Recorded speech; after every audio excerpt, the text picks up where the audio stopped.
Y Erika, Buenos días. Sábado para continuar el carácter de Dios, que en realidad es un estudio acerca de cómo Dios se relaciona con toda su creación, humana y no humana. El título del tema hoy es que anda la semilla. Es en realidad una continuación del tema de la semana pasada en muchos sentidos, como vamos a ver. Vamos a tener una palabra de oración, amante Dios, por visiones de este santo. Gracias de sus misericordias. Gracias Dios por su espíritu. Y le pedimos ahora que su espíritu nos guíe a la verdad. Ponga en nuestros labios palabra en sazón, juntos para oír. Denos amor por para que seamos salvos, restaurados por de Jesús. Amén.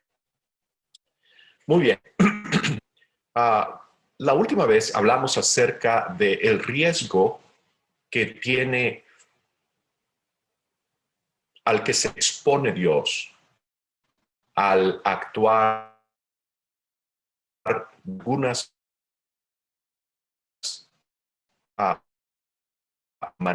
el riesgo a ser entendido cada vez que Dios anda. He encontrado que en todos los incidentes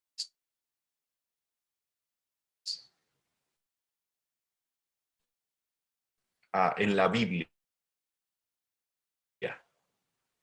el Gomorra, Israel,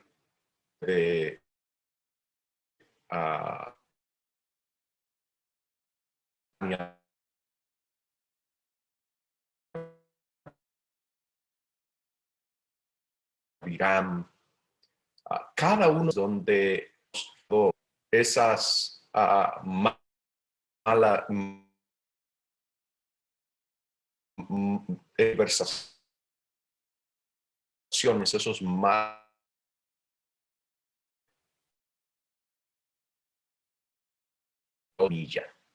y es una frase de las experiencias. Por lo tanto, de su propio comportamiento de Dios. No pide a nace.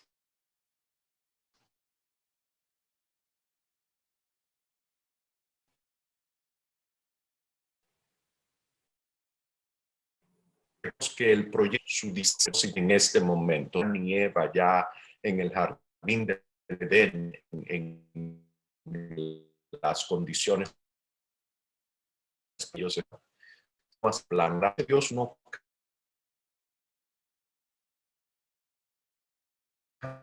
tiene un plan, su plan inicial fracasa, es porque su plan es perfecto. Él no necesita cambio. La Biblia nos repite, ya lo hemos dicho muchas veces, hemos leído los textos, hemos leído los pasajes, que en Dios no hay sus proyectos, siempre es igual, no cambia. Y es porque no necesita cambiar, es perfecta.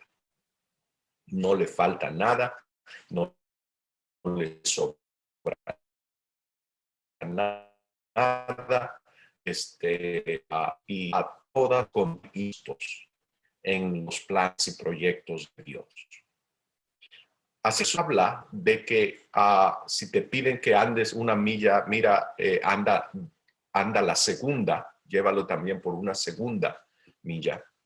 Jesús nos está hablando no solo una recomendación o dándonos una directiva a nosotros, sino que Él está también describiendo su comportamiento, su actitud, su carácter, que es el mismo de Dios.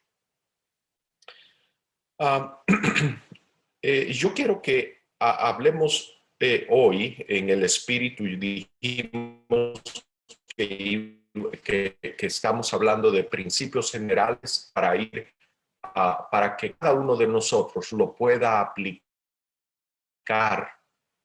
mismo, que le pueda ser causa de malentendido. Yo quiero hoy llamarles la atención a un incidente que aparece en Éxodo capítulo 32. Allí aparece el incidente del pueblo cuando el incidente del becerro de oro. Recordamos que mientras Moisés estaba ya en el monte hablando con Dios, el pueblo se hizo un becerro de oro. Le pidió a Aarón que se lo hiciera. Aarón quedó encargado. Y entonces Aarón le pidió las prendas, las joyas a las mujeres, y con ese oro hicieron una estatua, un becerro de oro. Versículo 1, le dijeron a Aarón: levántate, haznos dioses que vayan delante de nosotros, porque a este Moisés, el varón que nos sacó de la tierra de Egipto, no sabemos que dioses que vayan delante de nosotros. Acababan de decir, cuando Dios les dijo: no tendrás dioses ajenos delante de mí, ellos dijeron: sí, muy bien, haremos exactamente así. Y ahora están simplemente diciendo, queremos dioses que vayan delante de nosotros. Y Moisés se lo hizo. En el versículo 4 dice, ellos dijeron: Israel, estos son tus dioses que te sacaron de la tierra de Egipto. Y al día siguiente madrugaron, versículo 6, ofrecieron holocaustos y presentaron ofrendas de paz. Y se sentó el pueblo a comer y beber, y se levantaron a retozar, a jugar, a regocijarse, a envolverse, de acuerdo a los cultos de ese tiempo, en orgías que celebraban la fertilidad. Entonces Jehová le dijo a Moisés: mira, anda, desciende, porque tu pueblo que sacaste de la tierra de Egipto se ha corrompido. Y entonces Jehová le dice a Moisés: déjame que se encienda mi ira en ellos y los consuma, y yo haré una nación grande. Ya dice que Dios no necesita pedirle permiso a Moisés para él hacer nada. Dios no necesita pedirle permiso a nadie para hacer nada. Así que el solo hecho que Dios dice: déjame que se encienda mi ira en ellos, ya sabemos cuál es la ira de Dios también. La ira de Dios es simplemente cuando la gente se le va de las manos. Así que lo que Dios está haciendo aquí es en realidad diciéndole a Moisés: Moisés, me están corriendo, pusieron un Dios delante de mí, no me quieren, me están echando. Moisés, ábreme una brecha, ábreme una apertura, dame una razón por la cual yo pueda justificar quedarme, que no me tenga que ir, me quiero quedar. Es lo que Dios está diciendo. Recordemos que la ira de Dios es simplemente el Dios, es cuando la gente se le va de las manos a Dios.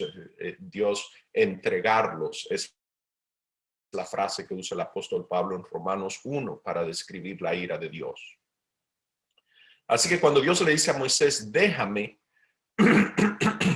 que se encienda mi ira en ellos, lo que le está diciendo es: haz algo que justifique que yo me quede, que no tenga que irme. Entonces, Moisés intercede y entonces el versículo 14 me dice que Jehová se quedó.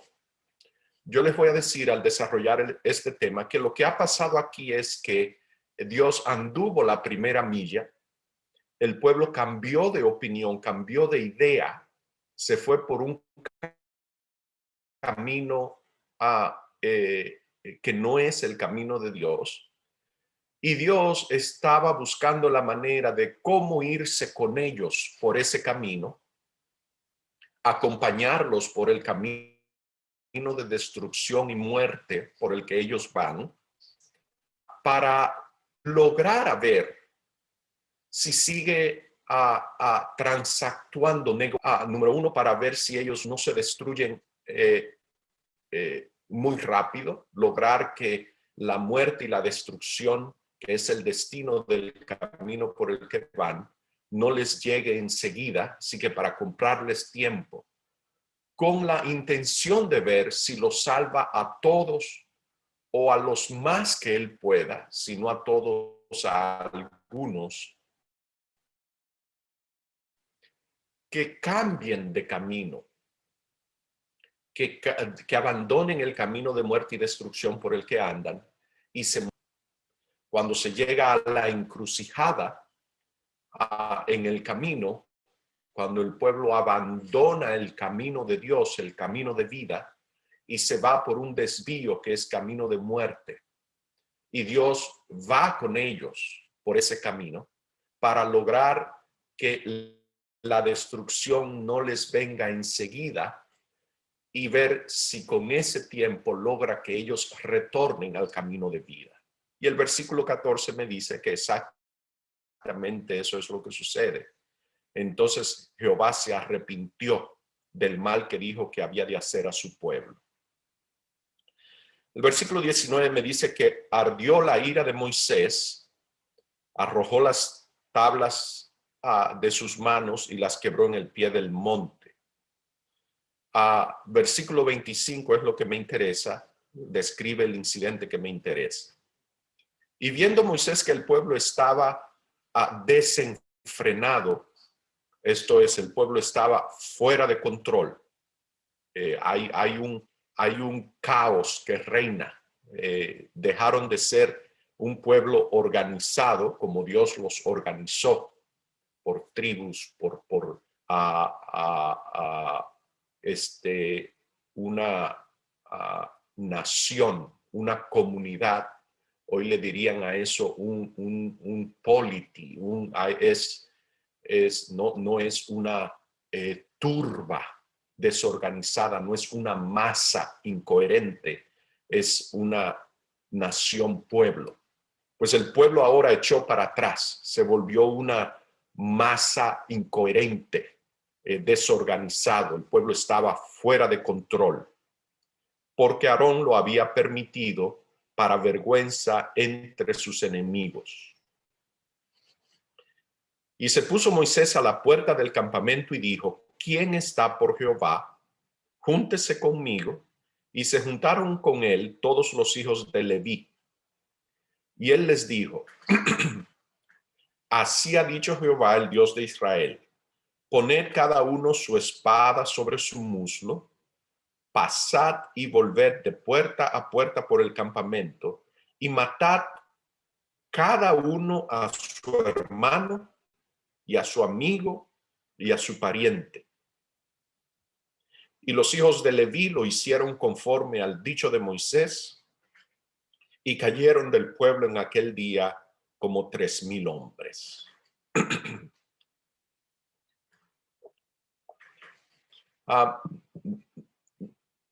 No debemos culpar a nadie que lea este pasaje y entiende que Dios está dando a Moisés instrucciones que fueron ejecutadas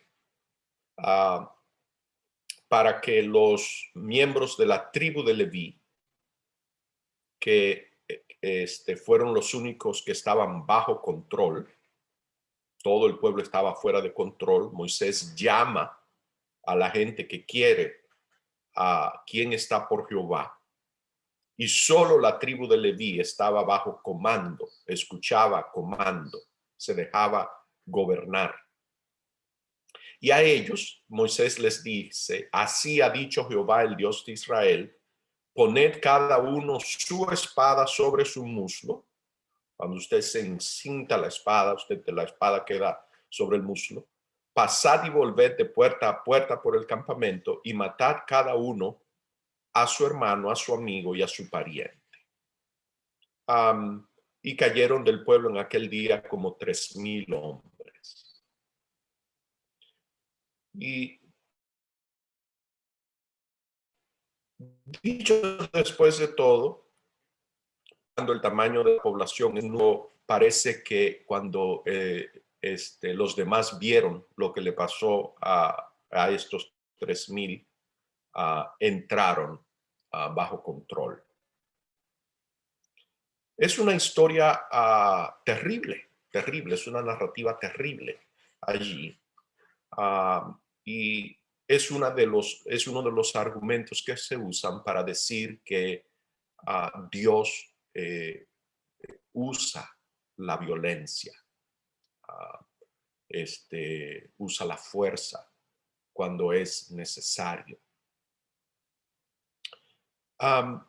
Mi tema en esta mañana es que descubramos cuál es el principio que gobierna aquí. Y si me da tiempo voy a entrar a los específicos, y si no me da tiempo lo hacemos la próxima semana.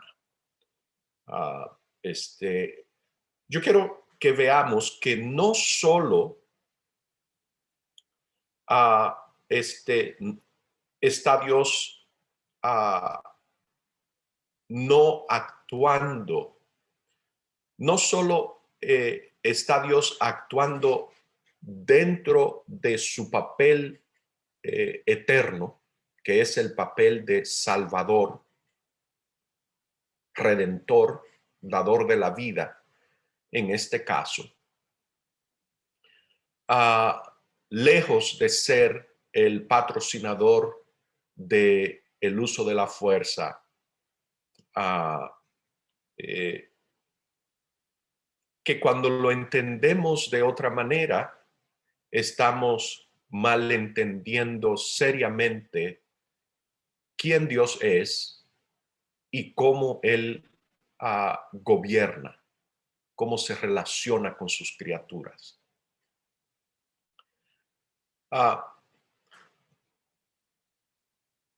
Hemos venido viendo la semana pasada que cuando Israel escogió rechazar a Dios,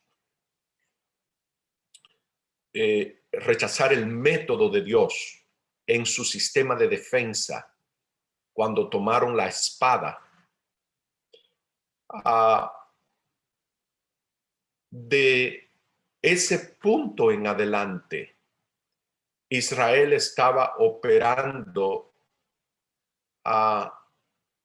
dentro de un paradigma humano, dentro de un orden que ellos escogieron y prefirieron, que no es el orden de Dios, no es el paradigma de Dios, no es el proyecto de Dios. El proyecto de Dios para Israel no envuelve que para la defensa de sus enemigos externos o enemigos internos, que para mantener el orden se requiriera el uso de la espada. Nunca fue el proyecto de Dios. No fue idea de Dios, no fue recomendación de Dios. De hecho, nosotros encontramos en la Biblia por lo menos 4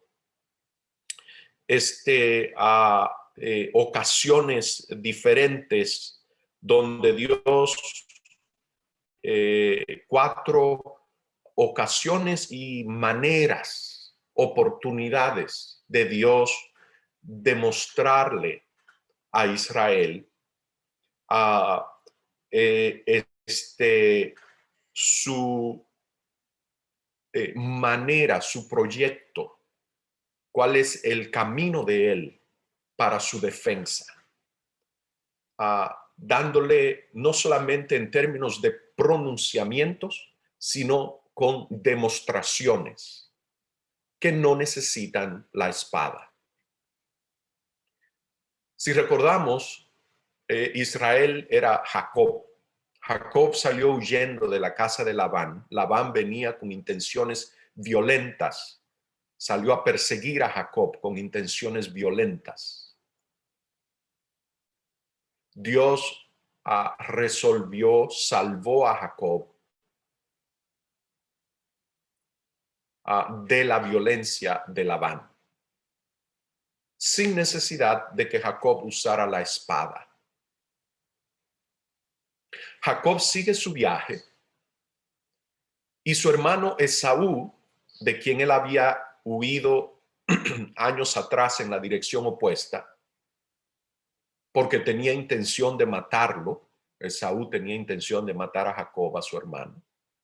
Solo estaba esperando que murieran su papá y su mamá para hacerlo. Viene al encuentro de él con un escuadrón de hombres armados, mercenarios, hombres de guerra. Un ejército que le cuesta dinero a Esaú mantener en el campo, en operaciones. Viene con la intención de matarlo finalmente, a él, como era costumbre, tal vez a lo más probable a sus hijos, sus mujeres, y tomar todas sus posesiones como botín. Y Dios libra a Jacob sin necesidad de que Jacob use la espada. Así que hay dos demostraciones que Israel en este momento, a esta altura en que estamos leyendo el incidente del becerro de oro, tiene de que Dios puede manejar el departamento de defensa de cualquier nación, que él puede defender sin necesidad del uso de la fuerza. Hay un tercero, cuando Dios le da instrucciones en la víspera de la salida de Egipto, de que no tomen armas con ellos, solo riqueza de los egipcios, no armas. De nuevo, les está recordando, yo soy el encargado de tu defensa. El pueblo tiene el testimonio de Moisés, que trató de liberar. Moisés, que creció en el palacio, que era el heredero de el trono de Egipto, de Faraón, su abuelo por adopción. Él era hijo de la hija de Faraón, como nos dice el libro de Hebreos. Moisés lanzó el proyecto como un proyecto de espada, de fuerza, un proyecto militar. Y eso le costó un fracaso grande y una espera enorme y sufrimiento por muchos años, décadas. Moisés tiene que huir al desierto. Y luego viene de allá con una vara de pastor, un bastón de pastor. Así que de nuevo es una demostración, el hecho que ellos están saliendo de Egipto, del fracaso de tomar la espada y de lo innecesario que es para el proyecto de Dios. Que con una vara de pastor, Dios puede liberar a su pueblo del imperio militar dominante de su tiempo. Como decir que alguien venga y se vaya al Departamento de Defensa aquí o a la Casa Blanca y diga, andando con una vara de oveja, que va a hacer algún proyecto confrontando el poderío militar de este imperio, de esta nación. Ese es el equivalente en tiempo presente. Así que de nuevo tenemos otra demostración más que el proyecto de Dios le está comunicando a su gente, a su pueblo, no envuelve el uso de la espada. Y finalmente el pueblo, cuando viene a orillas del Mar Rojo, a ser atacado con la panoplia completa del ejército egipcio, infantería, caballería, carruajes, arqueros, un ejército organizado, bien financiado, bien equipado, disciplinado. Y al final del día, confrontando a un pueblo con hombres, mujeres y niños, sin armas, sin disciplina, sin estrategia, sin táctica militar. Y al final del día, el que termina destruido, el que termina eliminado del campo de batalla, es el ejército imperial egipcio. De nuevo, un rescate dramático que comunica nuevamente que no es necesario el uso de las armas, la espada, que no es el proyecto de Dios, la espada. Así que Israel en este momento ha tenido toda esa evidencia que ese no es el plan de Dios, ese no es el proyecto de Dios, no es lo que él tiene en mente. La espada no está incluida en su paradigma. Interesantemente, la siguiente vez que encontramos a Israel peleando una guerra inmediatamente después del rescate en el Mar Rojo que acabamos de mencionar, el pueblo resulta que ahora está armado. Su guerra contra los amalecitas. No sé si recuerdan el incidente cuando Moisés tenía que levantar los brazos. Si Moisés levantaba los brazos, entonces Israel prevalecía en la batalla. Y cuando se le cansaban los brazos a Moisés, que ya no podía, tenía que bajarlos, entonces los amalecitas prevalecían sobre Israel. Hasta que vinieron y a Aarón de un brazo y Josué del otro le sostuvieron los brazos a Moisés hasta que prevaleció Israel. Yo tengo dos preguntas. La primera es, ¿de dónde sacó Israel esas armas? No hay herreros en el desierto. ¿De dónde se armó Israel? Aunque no tenemos evidencia, declaraciones directas, no es difícil ver el ejército egipcio en el Mar Rojo cuando comienza la marea a traer cuerpos muertos al otro lado, y ellos venir a ver estos soldados, cadáveres de soldados ahogados, armados, y hay una fuente de espadas abundante y lanzas y toda clase de armas. Así que cuando al corto tiempo después se enfrentan con los amalecitas, esa pudo haber sido muy fácilmente una fuente de armamento para ellos. El segundo punto que es importante resaltar aquí, ¿a ustedes no les parece ridículo que Moisés tenga que levantar los brazos para que el pueblo gane y que si baja los brazos el pueblo pierde. ¿Qué tiene que ver que Moisés levante los brazos o los baje con el triunfo del pueblo o el que sea derrotado por el pueblo?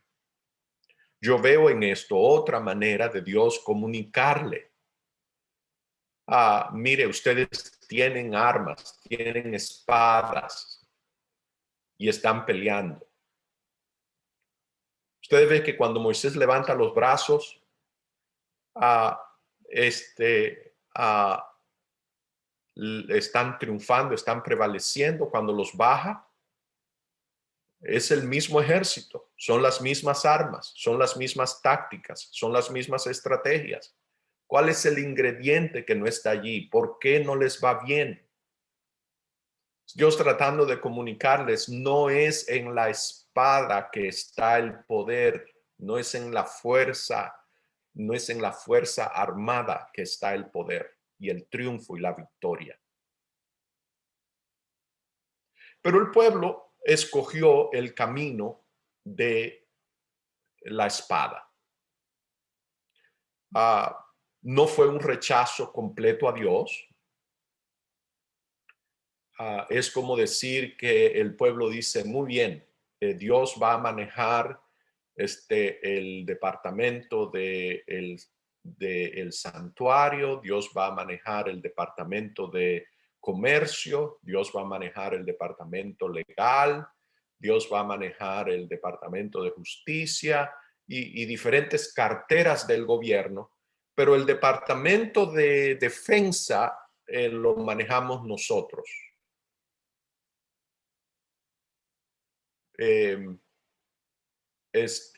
Dios no es confiable. El departamento de interior y policía lo manejamos nosotros y el departamento de defensa lo manejamos nosotros. Dios puede manejar los otros departamentos.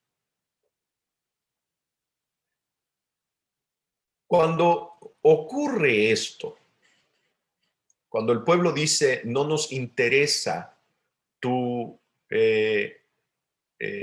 tu camino en el área de defensa, queremos el nuestro. Tú dijiste no, no espada, nosotros queremos la espada. Muy bien, muy bien, muy bien, pero no, esto es lo que queremos. Exactamente como le dijeron cuando fueron donde Samuel, queremos rey. Dios le dice, mira, no te están rechazando a ti, me están rechazando a mí. Diles a ellos y le da la lista larga de todas las cosas terribles que le van a pasar por poner un rey. El pueblo las escuchó y dijo, bien, bien, bien, pero queremos rey. Y Moisés va donde Dios y le dice, mira, dicen que quieren rey. Y Dios le dijo, mira, haz exactamente como ellos te dijeron. Cuando se llega a ese punto, cuando el pueblo insiste por irse por ese camino que no es el de Dios, ¿qué alternativas le quedan a Dios? Y este es mi mensaje. Estoy repitiendo lo mismo. ¿Qué alternativas le quedan a Dios? A Dios le queda la alternativa de decir, bien, tú te quieres ir por ahí, ¿sabes qué? Que te vaya bien. Partimos aquí. Fue un placer haber estado con ustedes este tiempo, pero que les vaya bien.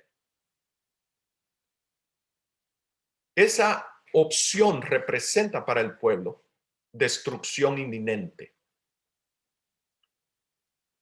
La defensa, la supervivencia, la sobrevida del pueblo depende de que Dios no los abandone. Es contrario al carácter de Dios abandonar a nadie. Dios no abandona a nadie nunca. El que se pierde, se destruye y se muere con Dios al lado.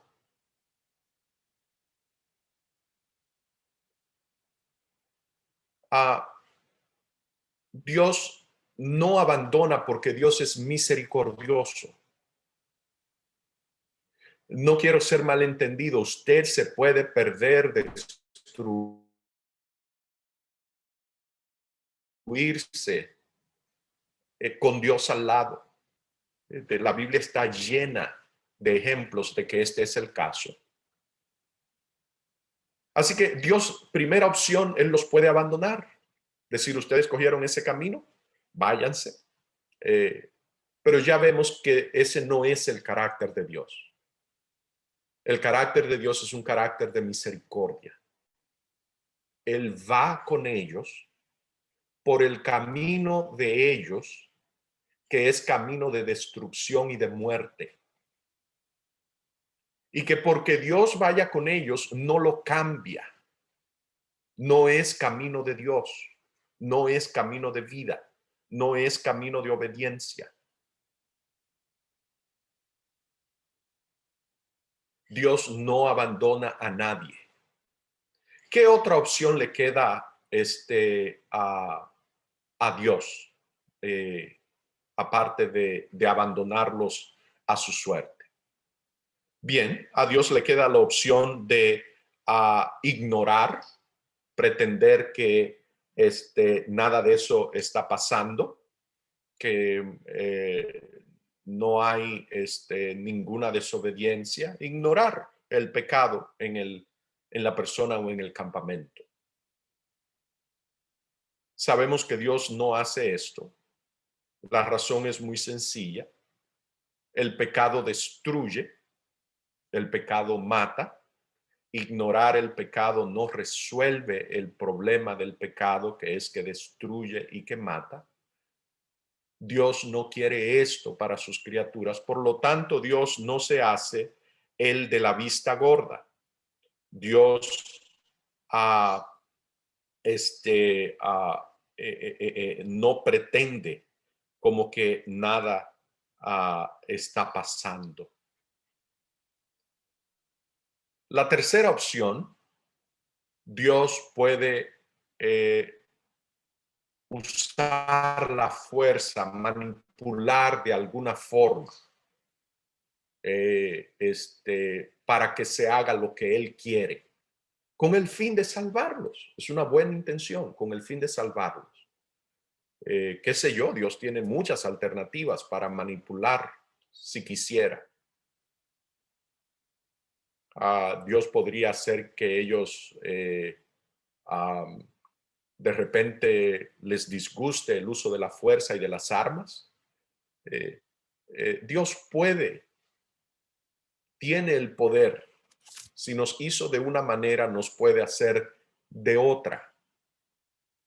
Pero ese manipular nos robaría a nosotros nuestra naturaleza, nos convertiría en un cierto grado, mayor o menor, en un tipo de autómatas. Ese no es el proyecto de Dios. Dios quiere criaturas que tengan discernimiento, entendimiento, que le puedan rendir a Él una adoración inteligente, que puedan apreciar y aquilatar su carácter y anhelar ser como Él es, anhelar, desear con afecto y amor intenso y profundo ser igual a su Creador. Así que esto sería contrario a su propio proyecto, a sus propios planes. No se me ocurre ninguna otra alternativa excepto la cuarta, que es la que Dios escoge, que es la alternativa de ir la siguiente milla, irse por el camino, irse con ellos, acompañarlos. Eso es lo que Dios le está diciendo a Moisés: déjame. No es pidiéndole permiso a Moisés, ah, es trabajando, buscando, hurgando cómo quedarse. Dios escoge ir esta segunda milla, irse con ellos por el camino de destrucción y muerte que ellos han escogido. Y como dije hace un momento, esto no convierte a ese camino en camino de vida o camino de bendición solo porque Dios va con ellos. Recordemos que Dios Dios opera solamente hasta el límite mismo en que nosotros le permitimos que opere en nuestras vidas. Si nosotros le dejamos un pedacito pequeñito, Él opera en ese pedacito pequeñito. Si le damos control completo, Él opera entonces completamente. Pero si le decimos, tu voluntad quiero que se haga solamente aquí en este aspecto, esto acá, aquí se va a hacer la mía. No le hagamos reclamos a Dios entonces, cuando yo operando dentro de mi voluntad y contrario a la de Él, cosecho el resultado natural, que va a ser desastre, no me va a ir bien. Dios opera, Dios se queda, Dios no se va, nunca, nunca se va. Dios se queda con Israel cuando ellos escogen operar con la espada. Y en la medida que ellos quieran, hasta donde ellos se dejen, Él les va a decir cómo utilizar la espada con dos fines. El primero es minimizar el peligro, mitigar el daño. No lo puede eliminar, está inherente en la decisión de tomar la espada. Es destrucción, es muerte, es calamidad, es desastre, no lo cambia. Pero se puede mitigar. Un ejemplo sencillo, yo sé que ustedes lo saben, pero lo voy a decir porque a veces las cosas obvias son las más difíciles de ver. Usted puede hacer más daño con una escopeta que con un tirapiedras. Usted puede hacer más daño con un misil que con una ametralladora. Usted puede hacer más daño con una bomba atómica que con una pieza de artillería. Hay maneras de mitigar el uso de la fuerza, el impacto de destrucción, qué tan rápido llega. Y Dios se queda para darle instrucciones al pueblo de cómo usar la espada, como la ilustración de la semana pasada. El hijo escogió usar el arma, el rifle, y el papá le está dando instrucciones acerca de cómo usarla, con el fin de mitigar el daño posible, el potencial completo de daño que tiene para sí mismo en un accidente, o para otros, o para los animales que está cazando. Dios se queda con el pueblo con el fin de mitigar el daño que viene por el uso de la espada, dándole instrucciones acerca de cómo usarla. Pero no es el propósito de Dios, ni ha sido nunca su propósito, que se use la espada. Y cuando alguien pasa por allí y escucha a Dios dando instrucciones acerca de cómo usar la espada, malentiende, corre el riesgo de ser malentendido. Que piense que Dios es un Dios que recomienda el uso de la espada. Que Dios es un Dios que bajo ciertas circunstancias acepta que la fuerza tiene un papel. Dios está operando en esa segunda milla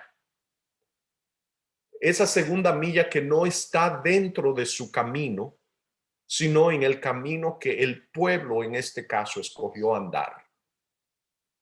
Esa es hechura de ellos. Y Dios va por allí con ellos porque no los quiere abandonar para que no sean destruidos. No los quiere dejar solos para que no sean destruidos. Inminentemente, inmediatamente. Porque no los manipula para que hagan como Él quiere, hacer la voluntad de Él, les da plena libertad y los respeta. Porque quiere salvarlos. Y cada vez que Dios es lo que yo llamo el Dios que se arriesga a ser malentendido por amor.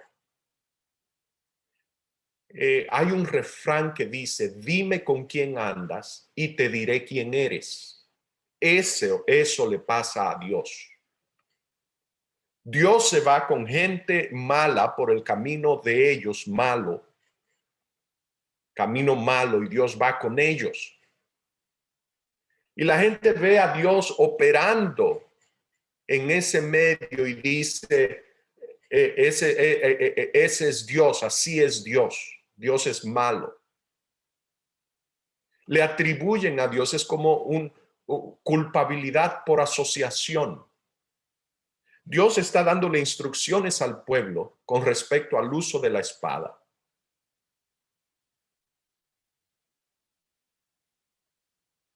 Que es lo que ellos escogieron, con el fin de mitigar el daño, reducir la velocidad con la cual se autodestruirían si la usan desbocadamente.